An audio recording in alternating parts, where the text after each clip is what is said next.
তপস্যা অত সহজ নয়। তপস্যা কাকে বলে জানেন? মা শারদা বলেছেন।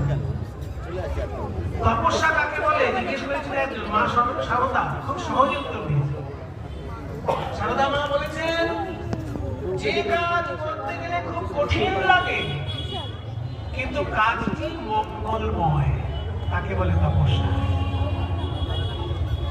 কাজটিতে করলে মঙ্গল হবে কিন্তু কাজটি করতে গেলে প্রচন্ড কষ্ট হবে, কঠিন লাগবে, সেই কাজটি বলে তপস্যা।